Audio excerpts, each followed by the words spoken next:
Okay, morning everyone. So today we're going to talk about some applications of personality research in the real world.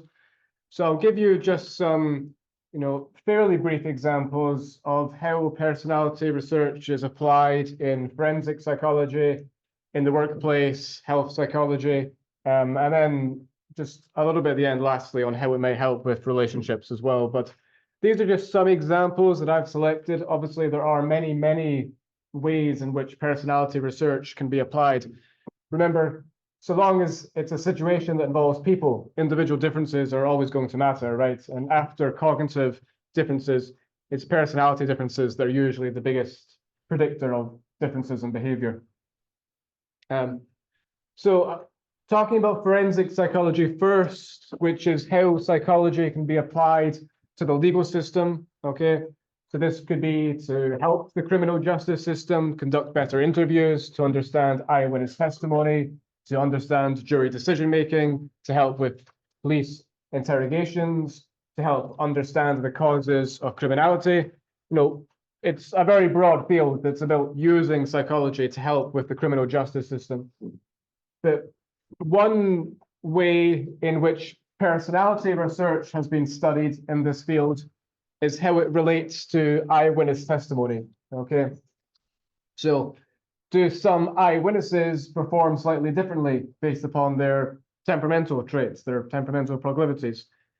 So obviously an eyewitness is someone who has witnessed the crime, and then they're a key piece of evidence in the investigation. What they heard, what they saw is going to be testimony against the defendant. We know broadly that eyewitness testimony is with its issues because memory isn't perfect, something I'm sure you're aware of by this point. That, it's a reconstructive process. You don't just record things like a video recorder, okay? When you're remembering something, when you're retrieving a memory, it's a reproductive process that's vulnerable to a whole bunch of different factors. And we also know that eyewitness testimony is the leading cause of wrongful imprisonment. About 75% of wrongful imprisonment cases involve an eyewitness. One of the major causes of this is suggestibility, which is how easily influenced people's memory can be by social factors, by psychological factors. So the storage of their memory, the retrieval of that memory, can be influenced by a wide range of factors.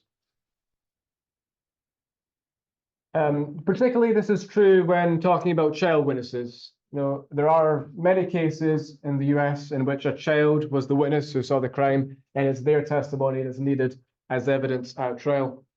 And we know that children are more vulnerable to suggestibility than adults. Their testimony is more vulnerable to having suggestion implanted into it, okay, through post-event information or leading questions or anything such as that. And we know that within suggestibility, age is one of the best predictors, okay, meaning that the younger you are, the more likely you are to be vulnerable to suggestion, okay? The older you are to a point, the more resistant you are to suggestion.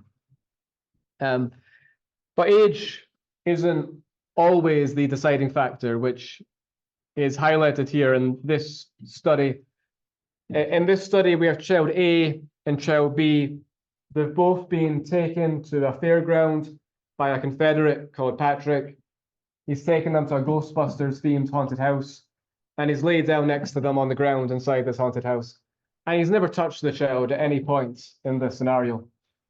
But afterwards, both child A and child B are given leading questions by an interviewer over having been touched by Patrick to see if they will give in to the suggestion, okay, if they will be vulnerable to this and say that something happened that didn't.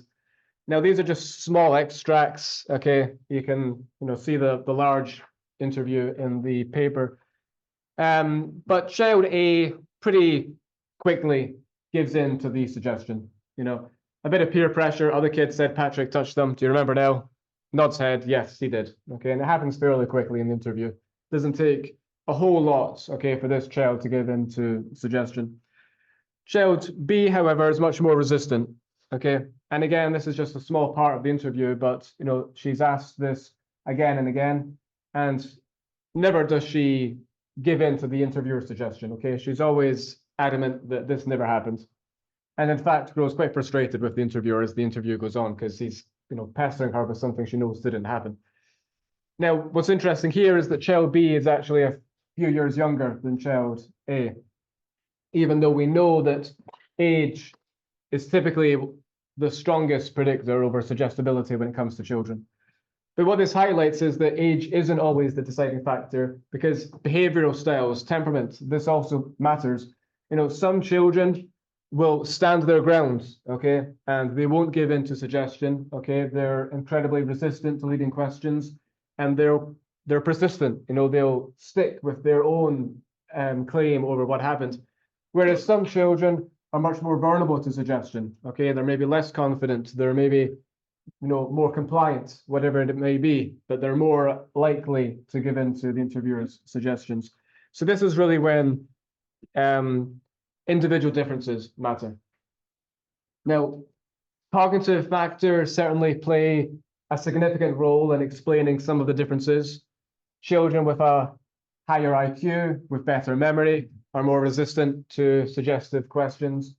And children with better language skills, with more words to express themselves and understanding more words, they're also more resistant to suggestive questions, okay? Probably all unsurprisingly, right? If you know more words, you're going to be less confused, you're able to express yourself more easily. If you have a better memory, then you're more confident in what happens, you're less likely to rely upon someone else's account.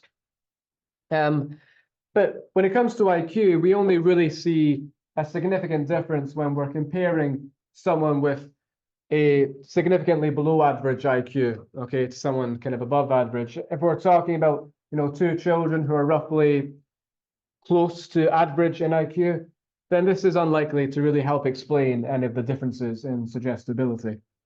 So this is really when, we might turn to behavioral styles, to temperament, okay? Temperament when referring to children, right? Personality when referring to adults. So I'll talk you through how each of the big five have been studied in relation to eyewitness memory and what some of the findings are. So, first of all, neuroticism, but the part of neuroticism that seems to be most relevant is anxiety.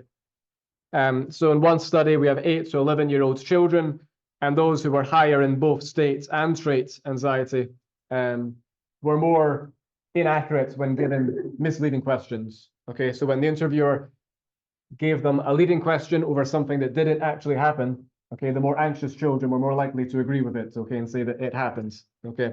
So they were more vulnerable to this suggestion or misleading question. State anxiety, measuring, your anxiety level in the moment, and trait anxiety, measuring it as a more kind of enduring trait, right, across time and across situations. But both seem to be relevant. Individuals higher in neuroticism, as we know, more likely to be higher in anxiety. So that's where the connection is. And in another study, not with children, as neuroticism increases, again, eyewitness performance decreased. In part, this might be because, again, in the interview, if you're more anxious, then you're less clear-headed. You're going to be more vulnerable to your memory being tainted and by suggestions of the interviewer. It might also be when you witnessed the crime that you were more anxious, and so you were feeling a bit overwhelmed and maybe weren't taking things in quite as clearly as someone who was maybe a bit more emotionally stable at the time. Openness, a bit more complicated. It seems that children who are more creative, who are more fantasy prone, all characteristics of high openness, are more vulnerable to suggestion. It's been a significant result in all studies that have studied it, though that's only a few at this point, and it's all pretty much with the same age range of children, about kind of middle childhood. But it might be the case that if you're more fantasy prone, then you're more accepting to facts that didn't actually happen. And in other studies, those who were higher in openness were more vulnerable to false memory production. Okay, so in studies in which the researchers were trying to implant false memories, okay, those higher in openness were more vulnerable to accepting these false memories. However, in other studies, it's been found that those higher in openness were actually better at facial recognition tasks. So what this would mean would be that, you're showing a bunch of faces, and then you're showing a series of lineups, and you're asked, which one have you seen before? Okay, and those who were higher in openness were actually better than this, better at this. So it kind of depends maybe on what aspect of eyewitness testimony we're focusing on if we're looking at openness. So openness seems to be a bit more complicated in its connection. But again, that kind of makes sense because openness is a very broad factor, remember. But maybe it does make you a bit more vulnerable to accepting false information. But maybe because it's associated with intelligence, that makes you also maybe better at identifying faces, okay, or memorizing certain characteristics at least.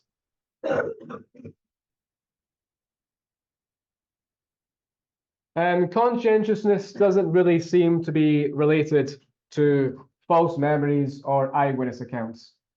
In respect to memory more broadly, it's connected to prospective memory, okay, which is kind of procedural memory, remembering the steps needed to complete a particular task, for example, okay, which makes sense because those high in conscientiousness are more orderly, they're a bit more prone to stability, okay, and routine.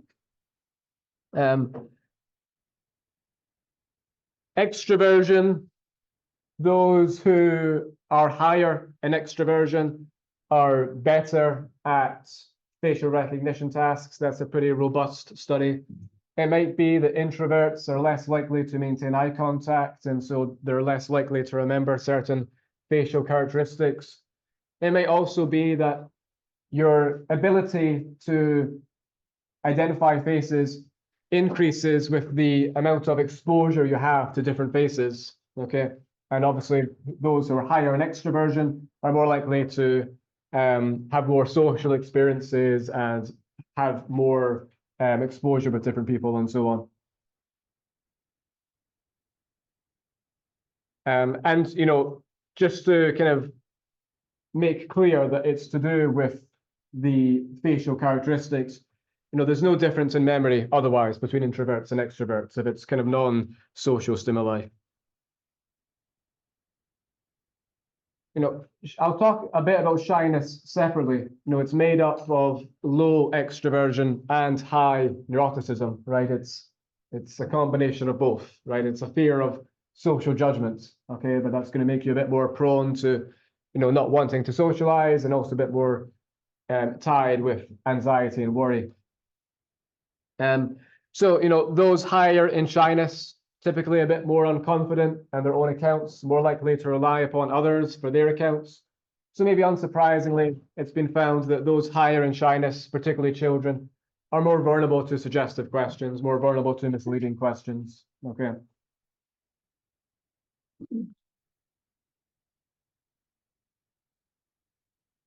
And agreeableness is not related, okay, to memory performance, really in any way. And then another area of forensic psychology is studying juries and how they come to their decisions. Okay, so if a jury is listening to the facts of the case and then they're coming back on a guilty or not guilty verdict, there's personality that can play a role in this.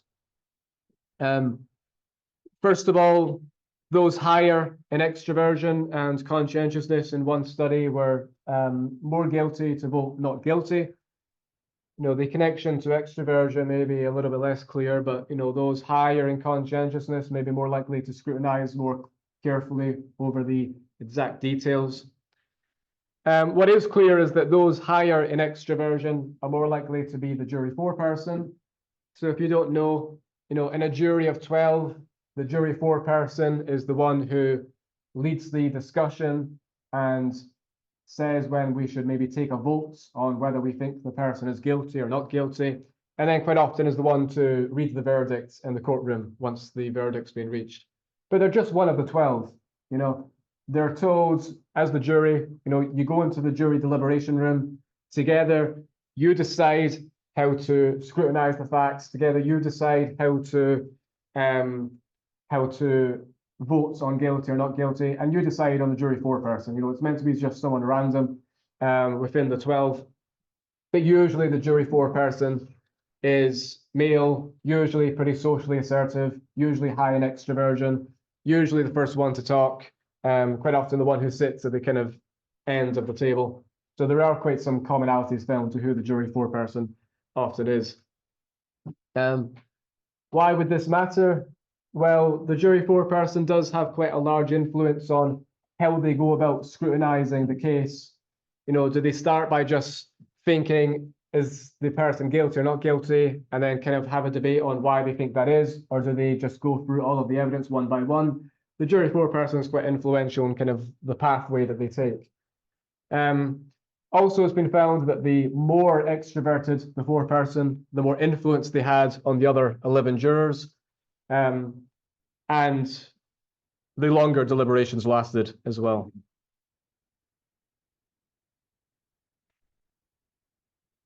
Now, the study I told you about there, is an interesting study because it's actual juries, okay? It's not mock juries, it's actual real juries that have completed a questionnaire before the trial and then after the trial, so we can get some idea over how personality might impact real juries.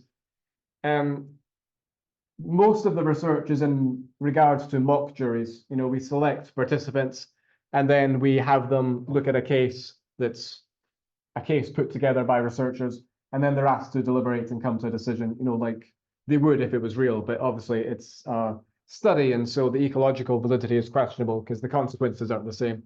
So the prior study there is a important one because of the high ecological validity. But it's been found more broadly that more extroversion is associated with greater influence over the jury. Authoritarianism is a trait I'll tell you more about on Thursday, but those higher in this trait are more likely to render a guilty verdict.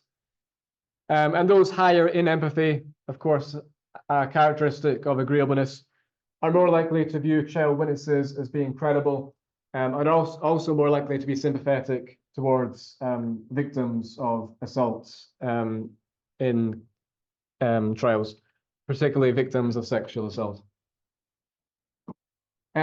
So in regards to personality being applied within this field, there does seem to be some good empirical support, some replicated findings that there does seem to be true connections between personality and decision-making or eyewitness performance.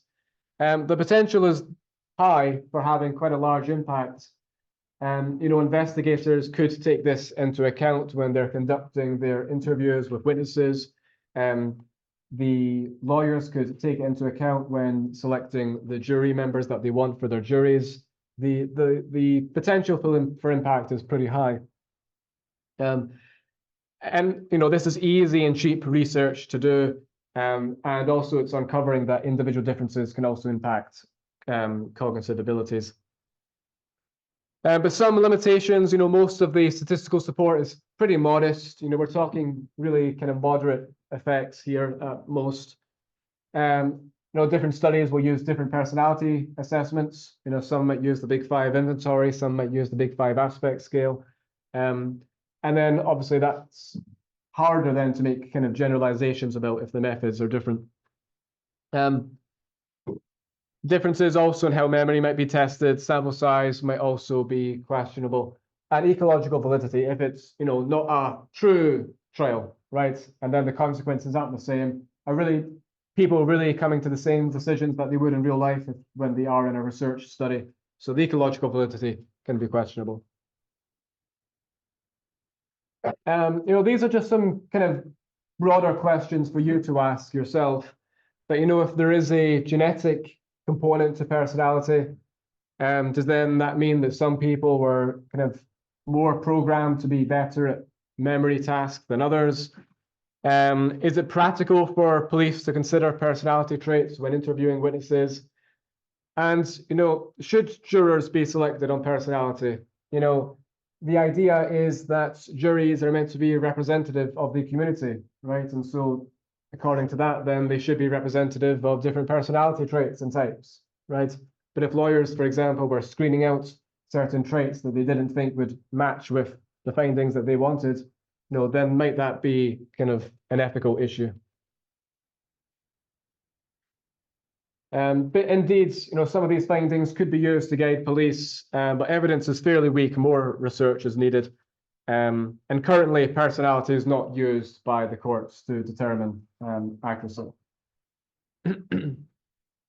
Okay, so a little bit there about how personality can be applied in forensic psychology. Obviously, there's a lot more than just what I've shown you. Criminal profiling, for example, might take into account the personality traits of the offenders to try and make predictions over their behavior.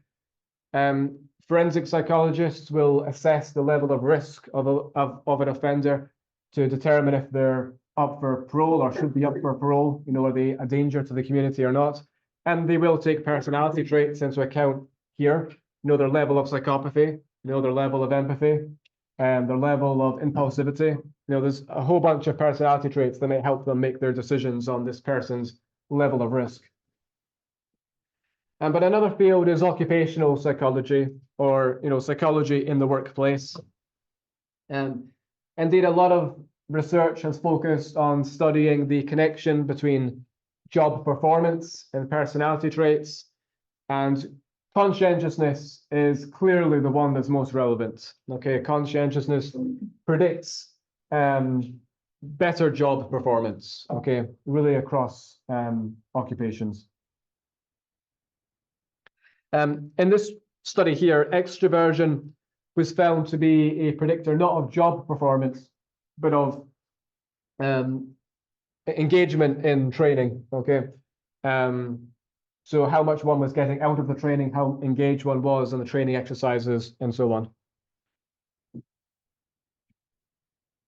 Another question in this field might be, well, what predicts better leadership? If you're trying to select the best manager to lead the team most efficiently, then what personality traits are going to be most desirable and the most efficient leader? Well, generally, extroversion is positively correlated with better perceived leadership abilities. Same with conscientiousness, though there can be exceptions. Those high in conscientiousness, they care about the details, they care about the individual steps all being taken correctly, right? In some jobs that could be highly important, right? But maybe in some jobs, maybe as the worker, what you care is the outcome, you care about the big picture. And if maybe some steps on the way haven't been done entirely correctly, then, maybe you don't really understand why you're being kind of scrutinized as much as maybe a highly conscientious leader might. And so in some cases, a highly conscientious leader might be kind of prone to micromanaging, right? So again, findings in terms of perceived leadership abilities somewhat differ, but as a generalization, it's usually a positive predictor. Neuroticism, generally a negative predictor, okay? Leaders who are higher in neuroticism typically perceived as being lower in leadership abilities. More prone to over worry, more prone to anxiety, more prone to irritability, volatility, right? Those higher in openness are usually regarded as being more open to hearing different point of views and trying to make a more inclusive kind of workplace, if you like, a place in which everyone feels kind of safe to give their own opinions or ideas and so on. And then agreeableness is very mixed.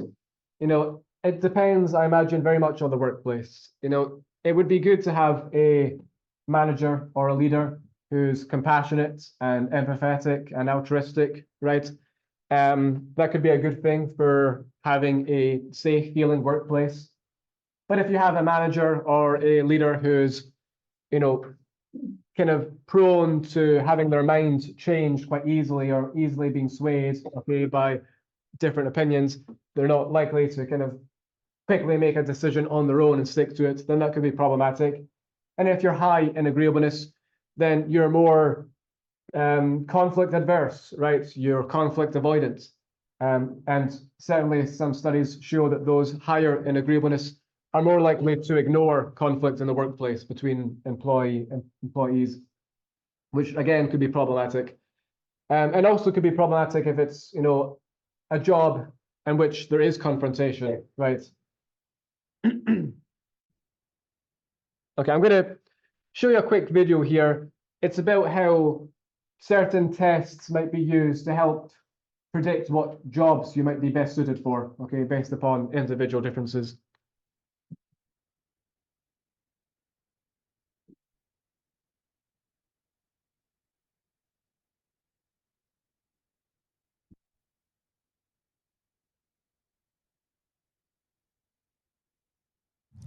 Pharmacist. I would like to get a job as a youth pastor. Something in sustainable architecture, probably. Then I'm planning on going through architecture, and so I'm hoping to get into more of like private business and work with individual people. I'm a telecommunications major and I'm pursuing a career in video editing. I always liked chemistry, so I wanted to major in chemistry, but pharmacy just more money, I guess. I took an internship with a youth pastor during high school, and it's a really fun job, so hopefully that's what I can do. I figured I'm really creative and I like art like a lot, and I'm pretty good with math, which most people are like, if you're good with math and you're good with art, architecture is a good field. I chose it because I want to use it to go to like South American countries and build stuff for people in South America and help improve their environments and stuff.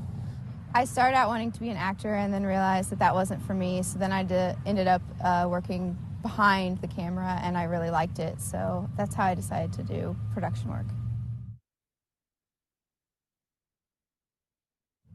Well, I'm a customer-oriented person, and I'm always smiling, so. But I feel like I'm very outgoing, and I feel like I get along with everybody, and I really like hanging out with the kids. It's fun, so I think it'd be easy for me to do. Like you can work inside the office, and then you kind of have to go outside to do site plans and stuff like that, and you have to work with contractors and other people and work with the people who you're building the building for. So it kind of gives me a little bit of like social time, I guess, and then at the same time I have to be like on task with my work and stuff. So I kind of get both sides, the sociable and the non-sociable, so it kind of fits my personality. It's like my personality in the sense that, you know, I like to help people and I like to make things a better place and better around, and so if I could use that to better other people's lives, and that would be coordinated with my personality. Since I'm not doing acting, I'm still telling stories, and I really like telling stories, so I get to just be on the backside of behind the camera and still working on art and producing videos. I really like that. What's the best way to choose a career? Psychologist John Holland emphasized the importance of finding the right fit for your personality. He developed a test that classified career seekers as realistic, investigative, artistic, social, enterprising, or conventional. He found correlations between workers' personality types and the degree to which they were happy with the kind of work they were doing. But there's more to being happy in a career than Holland's theory suggests. Another psychologist, Donald Super, outlined a series of stages through which he claimed all workers progress. For Super, career satisfaction is all about being in the right place at the right time. That is, the workplace in which you find yourself at any point in your career should fill the needs of your particular stage of career development. For instance, early in our careers, we need mentors. Consequently, says Super, younger workers are happier when they work in organizations that provide them with opportunities to form mentoring relationships with more experienced workers.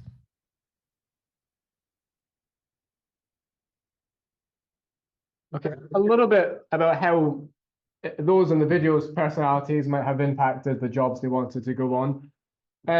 Just give me some other ideas with what you know about the Big Five. You know, what jobs do you think might go in line with certain Big Five traits? Just any ideas at all. Office working job. Okay, so where were the Big Five, do you think? So I guess like agreeable and openness is like business meeting and like trying to discuss like what should they do next. So you have to be at least opening to other people like you. Okay. And if you're agree to them if they are the better. okay, if you're higher in agreeableness, sure, you'll be more open to other ideas and get better along with people. Sure. Anything else? I don't think so. So what do you think would best? Okay. You have to be like able to speak in front.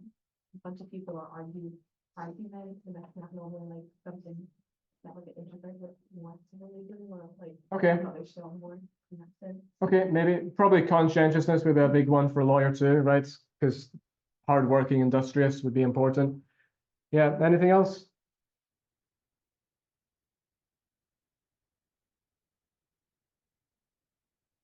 Well, I imagine at least some of you want to be psychologists, right? So what do you think might be the best big five predictors over being a good psychologist? How do you think that might line up? Well, definitely openness, because you gotta at least be open and hear other people, how they feel. Yeah, and psychology deals with a lot of abstract ideas, right? And openness is associated with that kind of thinking. So I think openness is relevant. Yeah. What else in the big five?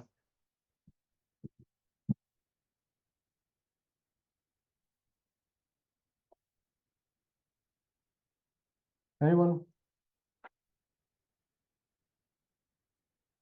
Do we think conscientiousness matters? Yes, maybe at least to an extent, right?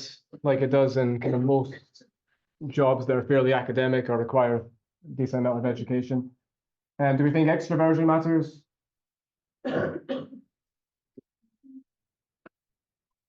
No, not really. Okay. Agreeableness? Yes, right, because agreeableness is about compassion and empathy. You need a lot of empathy, right? If you want to be a therapist, especially. I guess it depends on what area of psychology, right? So that's a highly important one. Neuroticism, do we think that matters?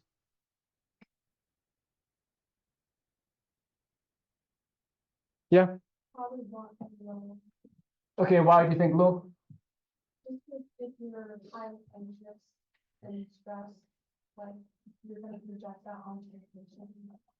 Okay, true. Yeah, yeah. If you're a therapist, you might be projecting some anxieties. Also, you might be, hearing about some pretty traumatic experiences, right, from some clients, and maybe you want to be a bit more kind of resilient to some of that. Yeah, I think that's probably true, at least some cases. Okay, so there are some scales that have been designed to kind of help students decide, what jobs best suit to them and maybe what jobs they would be most interested in. One such test is the Oregon Vocational Interest Scales. And what it does is it measures your interests and then suggests one of 8 career pathways that might be best suited for you based upon your interests. So it's not measuring personality directly. What it's directly measuring is interests. But as we've seen in this course, there's going to be a massive association, right, between interests and personality. If you're high in extroversion, you're interested in socializing and social events. If you're high in openness, you're interested in abstract ideas and intellectual stimulation and creativity. And if you're high in agreeableness, then you care about, forming deep, meaningful relationships with people and so on, and helping people in some way. So obviously it's correlated with the big five. So that's one such test, the Oregon. And then the other one is the Holland's test, which was the one mentioned in the video. And this measures 6 career types. And, they were listed in the video. You've got realistic, artistic, social, and so on. And this overlaps pretty clearly with the Oregon test. And again, both of them really correlate with the big five. So I have a table here that kind of shows the Oregon 8 pathways, how they relate to the Holland scale results, and then also how they correlate with the big five, and how these tests suggest different jobs, okay, based upon the scores. So for example, one pathway in the Oregon test is leadership. And if you're given this pathway, then some jobs suggested to you are being a teacher, a manager, a doctor, marketing director. This is called the enterprising result in the Holland scale. And what we find is that this correlates strongly with extroversion, okay? Probably most of all that kind of social assertiveness aspect of extroversion.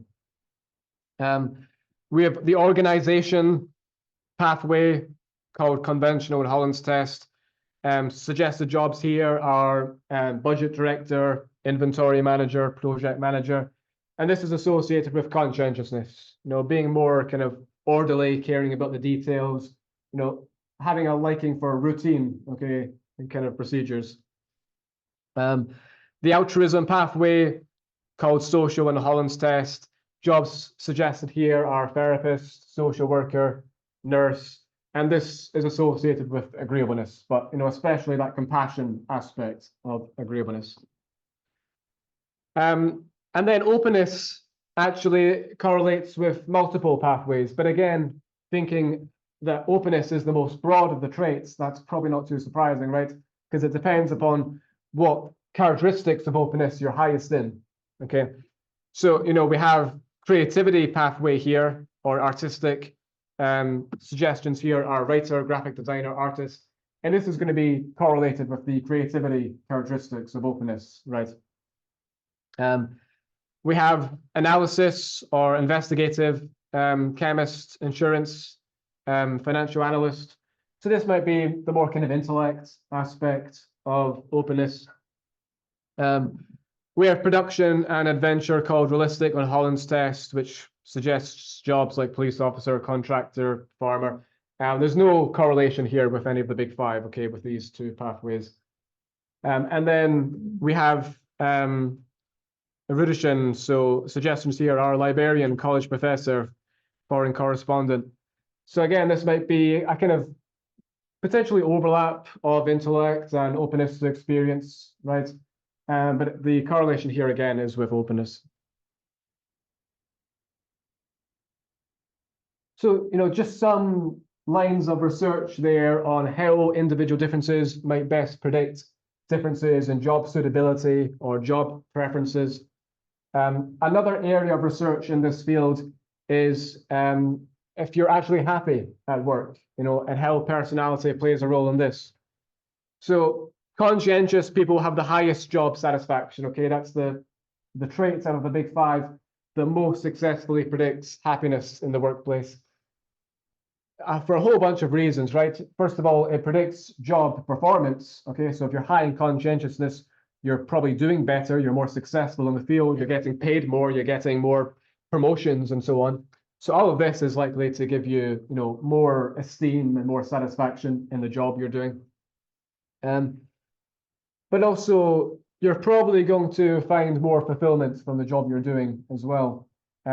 Maybe appreciate the kind of stability it gives you and so on. Extroversion and agreeableness predict above average happiness scores in the workplace, but it's not massive, okay? We're talking here kind of just on that side of the average. Maybe because if you're higher in extroversion, you're going to form relationships in the workplace, get along better with colleagues and so on. If you're agreeableness, then maybe also you'll enjoy that kind of closeness to people aspect that you might get in certain jobs. Neuroticism predicts lower job satisfaction. Unsurprising, if you're higher in neuroticism, you're more easily bothered by things, okay? You're more prone to stress and irritability and so on. Openness does not seem to be related to job satisfaction as a generalization. Of course, you can think about some jobs in which those high in openness would like and those that they wouldn't, right? I mean, if you're high in openness, you're prone to daydreaming, you're prone to, big picture thinking. You don't like routine so much, and if it's a job that requires, very careful steps always being taken, then if you're high in openness, you might see it as kind of trivial or mundane, right? And it might be so uninteresting to you that it's a little bit depressing. Whereas some jobs that allow you to engage in creativity, right, might be a better suit. So what traits then make for a good worker? Conscientiousness, as we've said, is the best predictor of good performance. Neuroticism is the negative predictor of work performance. Agreeableness, extroversion, openness, generally unrelated as a generalization, but it depends upon the job, right? If you're low in extroversion, then you won't enjoy a job in which there's constant social demands, right? Like a job in sales, right?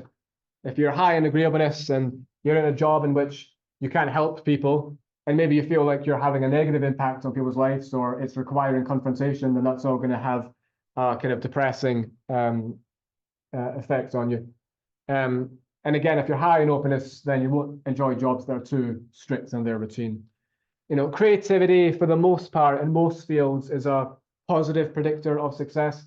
But there are some fields like engineering in which creativity is a negative predictor over success, or, you know, jobs that require more kind of stability or routine, or kind of focus on the smaller details kind of thing. Okay, so obviously certain jobs will be associated with different ideal trait makeup. So for example, in sales, it's been found that high conscientiousness is the best predictor of performance, and moderate extroversion is ideal. So obviously, if you're high in conscientiousness, you know, you're motivated, you're hardworking, and you know, you want to be sociable enough that you can form rapport and so on and get the sales that you're looking for. But perhaps you don't want to be so high in extroversion that you're, you know, socializing more than necessary. You know, you want to use your time productively, efficiently, which might be why kind of moderate level seems to be ideal. Also, maybe tied to this is that those higher in extroversion are more likely to miss work. Okay, maybe because they're more likely to have social events and reasons for missing work, but maybe they're more likely to also have socializing events that, you know, cause them to call in sick the next day. So as a generalization, it's a kind of negative predictor over job attendance. So what best predicts high pay? High conscientiousness, low neuroticism, to a lesser extent, higher extroversion. But the biggest predictor is agreeableness, which we've already mentioned in this course, right?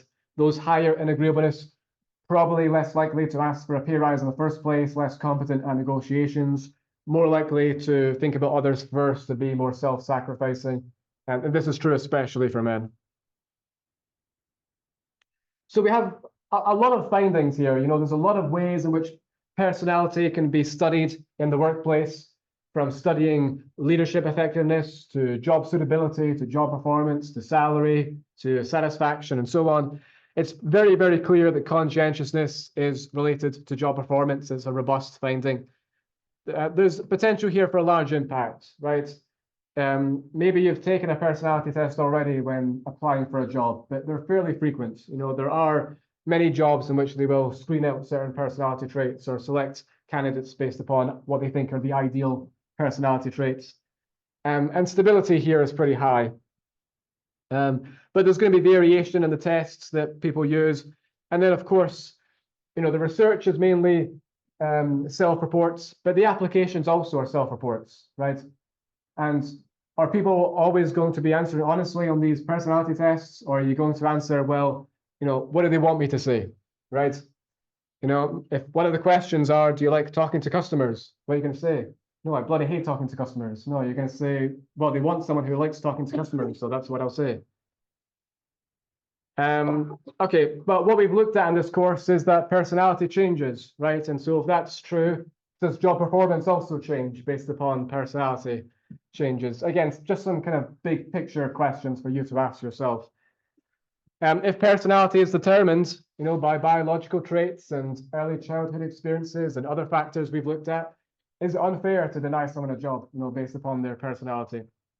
Or could we change people's personality to make them more employable?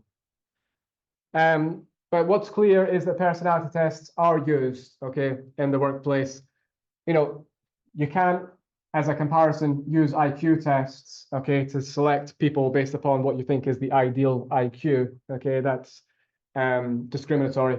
But it is acceptable, okay, to use personality tests to select what you think are the ideal personality traits. Good consensus regarding conscientiousness, but obviously massive limitations from using self-reports. Okay, another field is health psychology. You know, how behaviors and thinking styles and so on can have an impact on your actual physical health, proneness for diseases and so on. So, you know, we've already looked at the fact that personality largely predicts differences in behaviors, and this is true also for health behaviors. So what do I mean by health behaviors? You know, alcohol consumption, smoking, these would be negative health behaviors. Exercise and dieting, these would be examples of positive health behaviors, you know, because they're helping decrease the likelihood of risk to certain diseases and so on, right? But even seeking out social support versus socially isolating yourself could be seen as a health behavior, because we know that also has consequences for one's health. So personality can impact health behaviors, including all of those I showed you on the previous slide. It can impact your stress levels, your coping mechanisms, your reactivity to stressful situations, your selection of social contexts, again, seeking out help or isolation. And again, your kind of, reactivity, on a physiological level, to arousal and to stress and so on. Okay, so which of the big five do you think are most related to health behaviors? Okay.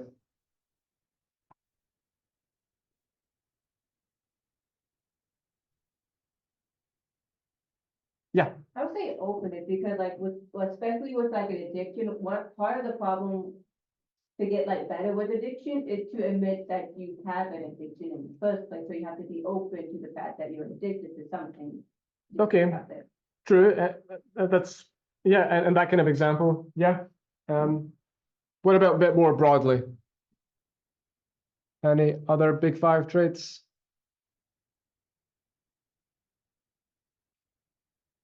Yeah. Okay, yeah, that might, be more likely to seek out social support, less likely to isolate yourself. Okay, you haven't said yet the biggest two. There's two that are most related to health behaviors. What do you think they are? There's only enough for you to choose from. Yeah. Control for like making decisions based on your health. Which is tied to which big five trait? Right, yes. Okay, so yeah, impulsivity could matter a lot. And also if you're high and conscientious, you're more socially responsible. It does predict better exercising, better dieting. It does predict living longer. So conscientiousness is clearly related, yeah. And the other one, the most related, I'll give you a clue, it's not agreeableness, okay? So that leaves just one, right? It's neuroticism, okay? Neuroticism is your proneness for stress, right? Your proneness for anxiety and depression and negative emotions, and your proneness for worry, right? And if you're worrying about something nonstop, unsurprisingly, there's going to be negative consequences from that, okay? So this is just one example. In this paper here, we have participants who are actual patients who have just had some negative health news from their doctor. This could be a cancer diagnosis. It could be being diagnosed with diabetes, some other kind of health scare or health issue that they've been diagnosed with. And what we find is that extroversion has a small effect on their response. They're more likely to actively deal with the problem, seek out social support, and so on, follow the advice from the doctor. Neuroticism predicts denial, okay, convincing yourself, I don't have a problem, I don't need to follow the doctor's advice, okay, I don't need to tell anyone. Withdrawing, okay, from all social support and from friends and from family. It predicts using substances as a coping mechanism, okay, for your health diagnosis. Predicts wishful thinking, okay, so just wishing that things will get better without actually actively doing anything, okay.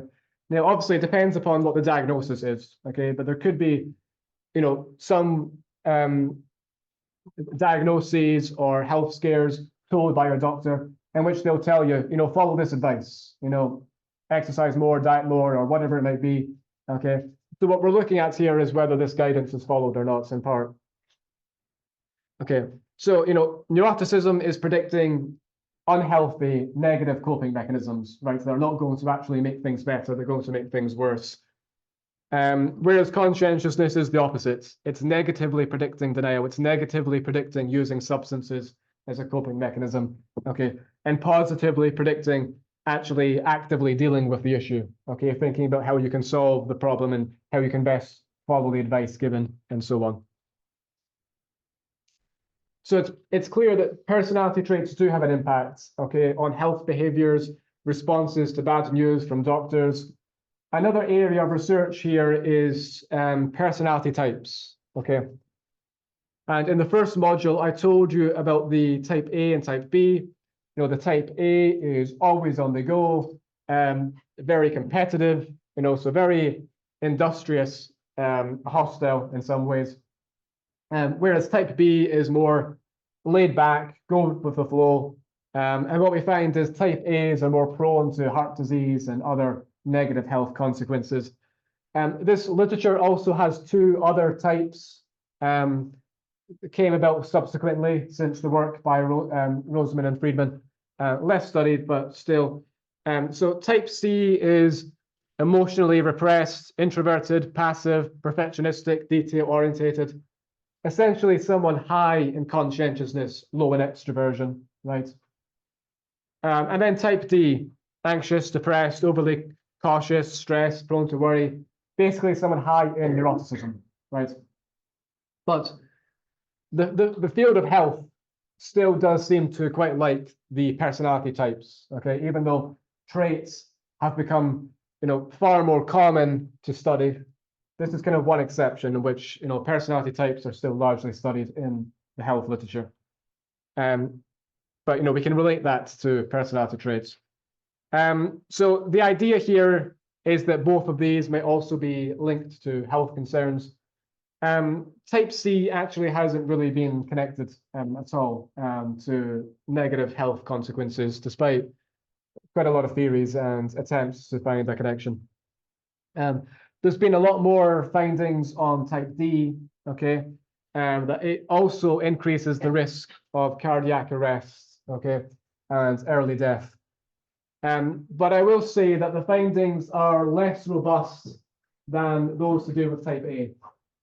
You know, type A was found to increase the risk of heart disease by Roseman and Friedman, and then it was replicated several times by multiple researchers. The type D personality type has been linked by the original researchers in a few studies that they published to negative health consequences, but most attempts at replication have failed. Most subsequent researchers haven't been able to find the same findings.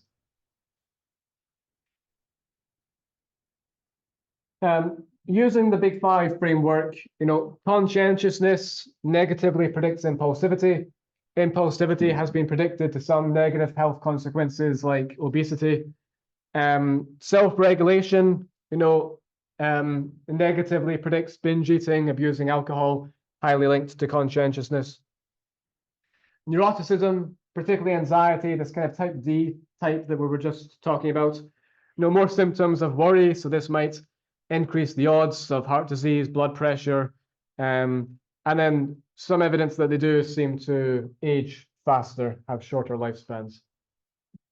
It's more clearly linked to mental health, right? To anxiety disorders and mood disorders, but also a proneness for using alcohol or drugs when feeling stressed or smoking cigarettes. Also predicts internet addiction and, you know, social anxiety, social inhibition, social isolation. The type A personality, which again, remember, is kind of low agreeableness, high industriousness, does, at its extreme, predicts higher heart disease.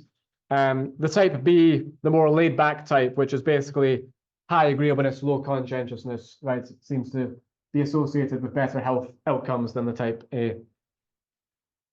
Okay, so, you know, this field within health psychology, it has the potential, right, for some real impact. You know, doctors, for example, could maybe theorize over how patients might respond to the news based upon their characteristics. It's pretty simple research to understand and pretty easy to implement. But certainly a lot more research is needed to replicate some findings. And the kind of disagreement in the literature over whether trait theories or type approaches are better, you know, kind of makes it, again, harder to make broad generalizations from the findings. So again, some kind of big picture questions, can we use personality traits for inventories within the field of health? If personality is stable and determined, then is there anything we can do to help those who are more predisposed to negative outcomes? If it's determined by nature, then, how might personality mediate the relationship kind of between disease and genetics? But indeed, it's been studied extensively. It has had some quite large impact. And then I have a video here that goes into it in just a bit more detail if you want some more follow-up.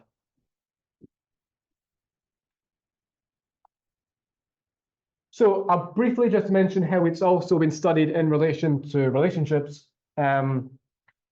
So unsurprisingly, those who are higher in extroversion are better at forming relationships. They have more friends, they make friends easier and quicker. And also they're more satisfied when they're in relationships. But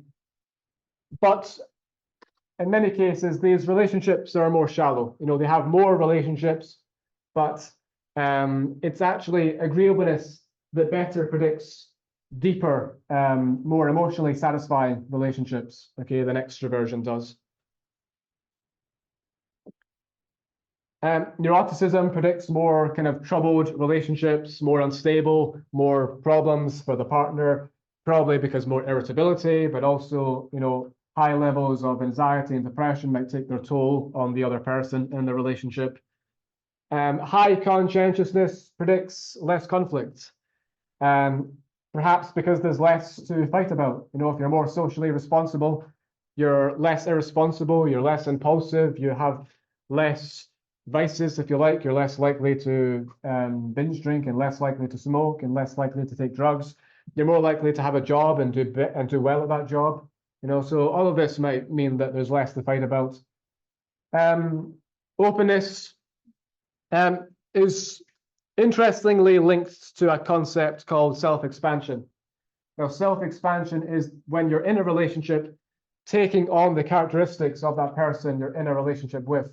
So taking on some of the words that they use, some of their habits, maybe buying the same brands that they buy, maybe, beginning to eat the same foods that they eat, maybe taking on some of their interests, maybe changing some of your values somewhat to be more in line with them, maybe altering personality somewhat to be more in line with them. Now, if we go back to the first module, Jung said that in romantic relationships, people are drawn to those that have traits that are lacking within themselves because they want to incorporate those traits within their own psyche to kind of grow as a more balanced person. So that seems to be true, at least for those high in openness, okay, by looking at it through the lens of this concept of self-expansion. And also those high in openness are kind of more open to, different types of relationship experiences.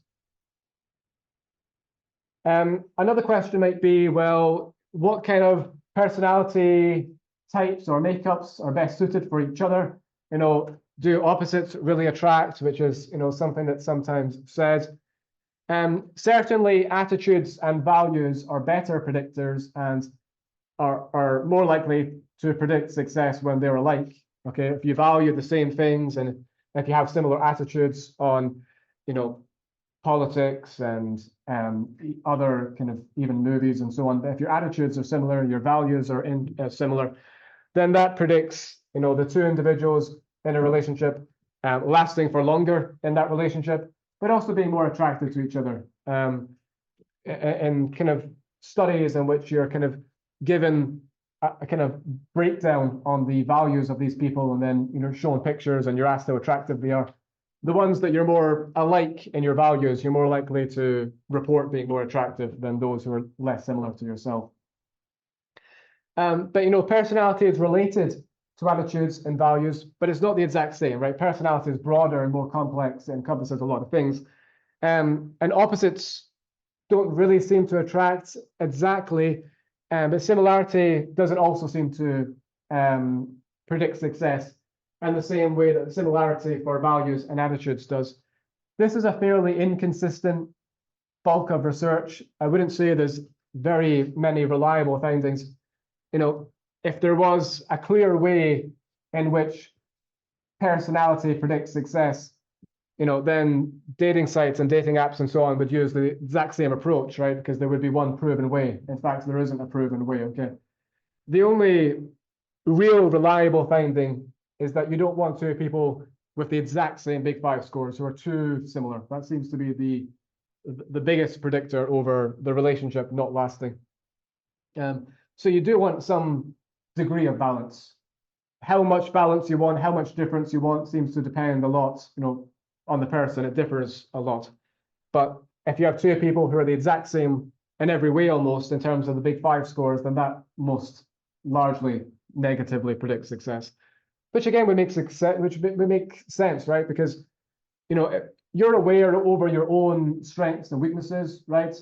And if you're with someone who has the exact same personality, then they have the exact same weaknesses that you have, right? And quite often, you really don't like those weaknesses about yourself, right? So you're going to really dislike them in the other person as well. But also together, you're no stronger really than you would be apart, right? If you have the exact same strengths and weaknesses. Think about someone who's low, or rather someone who's high in agreeableness. They don't really like making decisions for other people. They are quite happy to kind of be compliant and let the other person make the decision. So what's going to happen if you have two people extremely high in agreeableness, right? Where do you want to go for dinner? I don't care. Where do you want to go? I don't care. Where do you want to go? Right? Nothing would ever be decided. So ideally, you want some degree of balance. Okay. Now, again, you probably don't want extreme differences, right? If you have someone who's extremely high in agreeableness and someone who's extremely low, then someone's going to be making all of the decisions, right? So that may cause some resentment and so on. And if you have someone extremely high in extroversion and someone extremely low, then you have one person who wants to be out socializing all the time and someone who never wants to be socializing, right? And so that's going to cause some conflict as well. So some middle ground, some degree of balance seems to be what best predicts success. Just lastly, a little bit about how the Big Five has been used to predict social media use. What we have here is kind of general global use over social media apps, uploading photos, to Instagram, etc., video gaming, and then how many friends you have on social media accounts. So maybe unsurprisingly, extroversion highly predicts having more friends on social media accounts. Neuroticism, to a small extent, actually predicts more social media use and uploading more photos to social media. Extroversion also, though, to a similar level. Openness quite highly predicts more likely to use video games. Conscientiousness negatively predicts gaming and also the number of friends you have. So those higher conscientious, typically less friends on social media in comparison. Now, most of these are small to moderate effects, okay, but some differences there emerging. So, can personality research be used in the real world? Well, I've given you many examples from today's lecture on how it can be used in a number of fields, right? But there's many questions here to ask, about the ecological validity, how kind of likely it is to be followed out in this situation. But these are just some examples. Think about how Maslow, Freud, Horner, Jung, Rogers have all had a large impact on counseling. Think about how Bandura's had an impact on education and Skinner on behavior modification. These are many other examples throughout the course that we've looked at of personality applications. And again, you can think about all these big questions over the reliability and the potential for real world impact. But there's many, many more. Okay, think about, how other personality research, including maybe even the Big Five, might be used in counseling or in education. There's many, many fields. Again, wherever there's people, personality is going to matter. Okay, I've just given you some examples, but, I would encourage you to, read widely, and find, many examples on how personality might be applied. Any questions before we finish up? Okay, well, thanks everyone. I'll see you next time, okay?